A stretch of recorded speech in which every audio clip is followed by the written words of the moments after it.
Deux plantes africaines qui va avoir une modification efficace de la qualité de la santé, de la glycémie et du bien-être généralisé des personnes diabétiques. Vous connaissez un diabétique, vous l'êtes vous-même. Merci de regarder la vidéo jusqu'à la fin. Je vous offre en bonus deux autres plantes qui vont vous aider à élargir le panel des plantes qui doivent faire partie de votre routine. C'est en exclusivité sur Nutrition TV.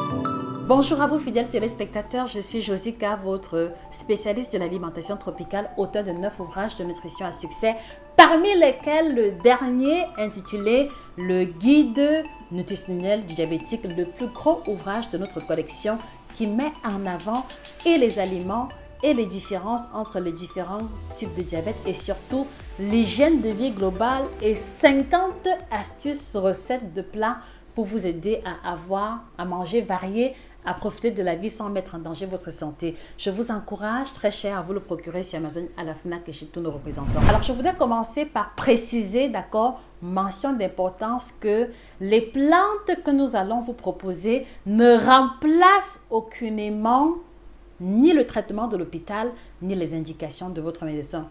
Et donc, par conséquent, si vous êtes diabétique, la première chose que vous devez faire, c'est déjà effectuer un bilan de santé auprès d'un médecin spécialiste, d'accord, pour être certain que vous ne développez pas encore de complications ou que votre statut vous permet de tester les plantes ou alors de tester la pharmacopée traditionnelle. Mention d'importance. La deuxième mention d'importance, c'est que vous devez contrôler très régulièrement votre glycémie pour éviter des pics et surtout pour éviter que l'augmentation élevée et répétitive de votre glycémie n'affecte certains organes tels que votre vue. Donc, je voudrais préciser bien que les plantes sont proposées dans l'optique de se rajouter aux indications du médecin et non pas comme traitement premier ou alors comme indication première à suivre par la personne diabétique. Alors, ceci dit, je voudrais préciser qu'il y a environ 14 types et sous-types de diabète, d'accord, et que les plantes que nous allons présenter concernent essentiellement les personnes qui sont affectées par le diabète de type 1, le diabète de type 2 et éventuellement le diabète de type gestationnel. La propriété principale des plantes ici, c'est qu'elles vont aider numéro 1 à garder la glycémie stable, ce qui est un objectif vraiment très urgent chez les personnes diabétiques. Mais en second lieu, c'est qu'elles vont avoir une valeur ajoutée sur le plan nutritionnel qui fera la différence que la consommation des autres aliments classiques. Donc, si vous aimez Nutrition TV, merci de partager la vidéo aux amis, aux connaissances dans les groupes WhatsApp, Facebook, Telegram où on retrouve des personnes diabétiques ou des personnes victimes d'hyperglycémie régulière et je sais que ces plantes les aideront à mieux contrôler la glycémie. Alors, la première plante en question, je pense que vous la connaissez très bien, il s'agit du bitter leaf, d'accord? Au Nigeria, on l'appelle bitter leaf. On l'appelle également bitter leaves au pluriel. Au Cameroun, on l'appelle le ndolé, mais le nom scientifique, c'est ce qu'on va appeler Vernonia amygdalina. Donc, le nom scientifique est justement ce nom-là qui permet à toute personne, quelle que soit la location géographique, de pouvoir se retrouver ou de pouvoir trouver la plante dans son environnement usuel. Donc, alors, les feuilles de bitter leaf ont des propriétés très avérées sur la santé des personnes diabétiques parce que il y a plusieurs éléments de la pharmacopée traditionnelle qui impliquent l'utilisation du bitter leaf chez les personnes diabétiques. Ça veut dire que si vous remontez dans les années antérieures, chez nos grands-parents ou chez nos ancêtres, les personnes qui faisaient déjà l'expérience, d'accord, des urines très sucrées étaient très souvent prescrits les feuilles de bitter leaves. Et donc, je me rappelle très bien que dans mon village, par exemple, il y avait plusieurs médecins traditionnels qui proposaient des feuilles de Vernonia, d'accord, qui vont être correctement lavées et dont le jus va être extrait. Et c'est le jus ou alors la chlorophylle des feuilles de Vernonia qui vont être proposées comme boisson à jeun chez les personnes diabétiques. Et ceci les aidait à garder stable leur glycémie. Donc voilà pourquoi est-ce que j'ai précisé à l'entame de la vidéo que les plantes proposées ne remplacent pas les traitements médicamenteux que vous suivez, mais peuvent être d'une certaine utilité si par exemple vous vous êtes déplacé pour un autre environnement et vous avez oublié vos médicaments, d'accord, et que vous devez veiller à garder la glycémie stable. Ou alors si par exemple vous faites une hyperglycémie passagère et qu'il est question pour vous de ramener ce niveau de glycémie à la normale, les feuilles de Vernonia sont donc une belle alternative en attendant de pouvoir rencontrer un médecin dans l'épreuve télé. Et je précise également que plusieurs recherches récentes, d'accord, ont montré un effet positif avéré, d'accord, des feuilles de Vernonia dans le cadre de la médication chez les personnes diabétiques. Maintenant, comment utiliser les feuilles de Bitalif? Je vous ai donné une alternative d'utilisation. Donc, presser le jus des feuilles ou extraire la chlorophylle des feuilles, d'accord, comme boisson que vous allez prendre pour pouvoir diminuer votre glycémie très rapidement. Mais au-delà de la diminution de la glycémie, vous voyez que la chlorophylle de la plante, d'accord, est hautement riche en sels minéraux, en vitamines et en enzymes diverses qui ont des propriétés assez antioxydantes et qui vont ralentir la survenue, d'accord, des complications chez les personnes qui ont une hygiène de vie globale correcte ou qui font l'effort de consommer ce jus-là de façon régulière. Mais au-delà de cela, je voudrais aussi préciser que dans le cadre de votre alimentation, vous pouvez exploiter la consommation des feuilles de Bitalif, d'accord, en les faisant sauter comme on le fait avec les épinards, avec très peu d'huile ou en associant également les graines de courge qui sont également une vraie bombe nutritionnelle au nom de tous les nutriments qu'elle va contenir.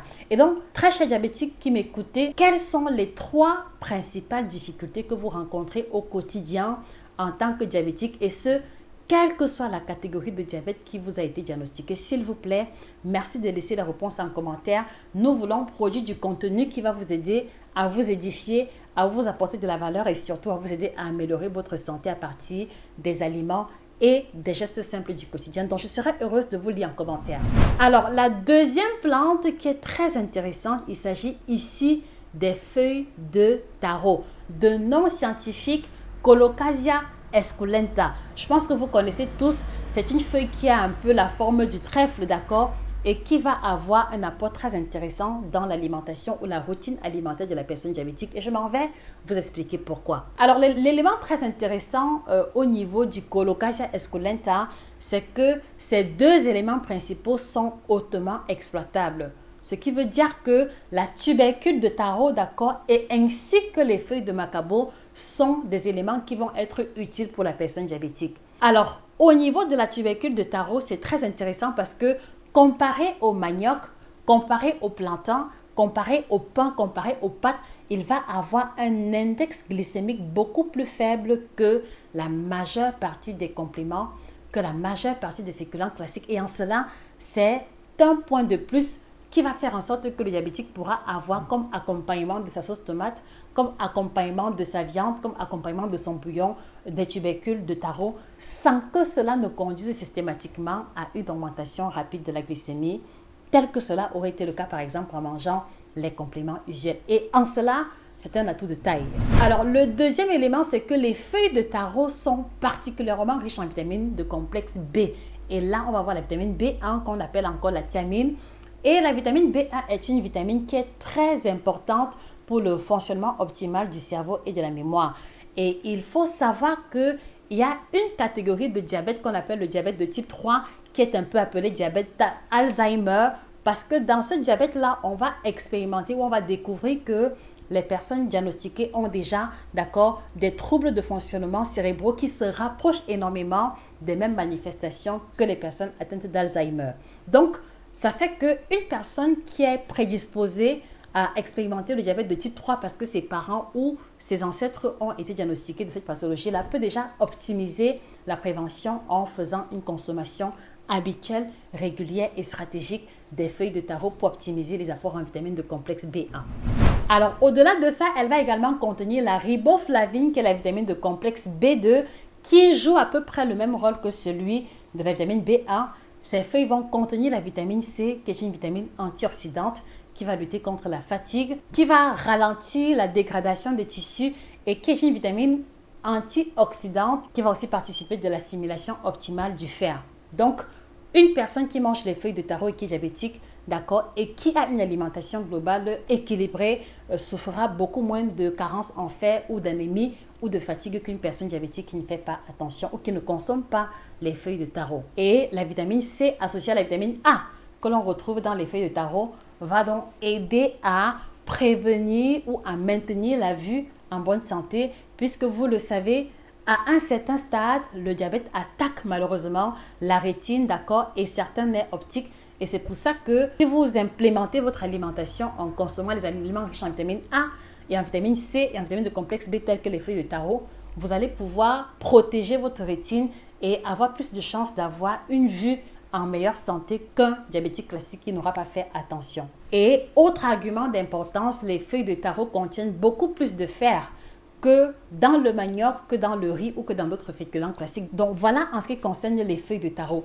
Alors, chères personnes qui m'écoutez, d'accord, quelles sont les difficultés que vous observez que les personnes diabétiques autour de vous expérimentent? Vous n'êtes peut-être pas diabétique et vous suivez la vidéo. Merci de nous laisser en commentaire les challenges quotidiens que vous rencontrez dans l'accompagnement ou dans le soin de vos parents ou de vos amis ou de vos connaissances qui sont diabétiques. Nous voulons pouvoir vous apporter du contenu en direction. Et donc, comme je vous l'ai souligné à l'entame, je voudrais vous encourager très sérieusement à vous procurer l'ouvrage Le Guide nutritionnel du diabétique qui vous présente les différentes catégories de diabète, d'accord, pour que vous puissiez découvrir les caractéristiques, découvrir les signes et faire un diagnostic un peu plus tôt pour pouvoir découvrir également quels sont les examens qu'un diabétique doit faire chaque année ou tous les 6 mois, pour également découvrir quels sont les aliments qu'un diabétique peut consommer à volonté, qu'un diabétique doit consommer de façon modérée et qu'un diabétique doit faire particulièrement attention pour ne pas mettre en danger sa santé. Donc, dans cet ouvrage, vous allez trouver des recettes, des stratégies pour pouvoir manger au restaurant, pour pouvoir accepter des invitations sans vivre dans une forme de prison, comme le veut certaines prescriptions de certains professionnels dans le domaine de l'alimentation. Et au-delà de ça, vous allez retrouver les 50 plantes, 50 recettes de tisanes et d'aliments qui vont vous aider à varier votre alimentation, à profiter de la vie sans plus vous sentir totalement différent des autres personnes. Donc, vous allez le trouver chez nos différents représentants à la FNAC et sur Amazon. Et si le budget le permet, je vous encourage aussi à rajouter à cela le kit diabète qu'on a développé, qui est une combinaison de près de 28 plantes, uniquement des plantes qui vont venir renforcer les efforts que vous faites déjà au niveau de l'alimentation pour vous aider à garder la glycémie stable, à vous sentir beaucoup mieux et à prévenir les complications. Vous le trouverez également chez nos différents représentants. Je vous remercie les amis, s'il vous plaît, de repartager la vidéo aux amis, aux connaissances, aux parents, aux proches qui souffrent du diabète pour leur faire comprendre que il y a possibilité de profiter de la vie sans mettre en danger leur santé. Et c'est bien ce que Nutrition TV a voulu vous démontrer à travers ce modeste contenu. Merci de repartager la vidéo. N'oubliez pas de vous abonner et on se dit rendez-vous à très prochainement pour une autre vidéo aussi intéressante. C'était votre passionnante d'alimentation, Josica, spécialiste de l'alimentation tropicale. Bonne journée et on se dit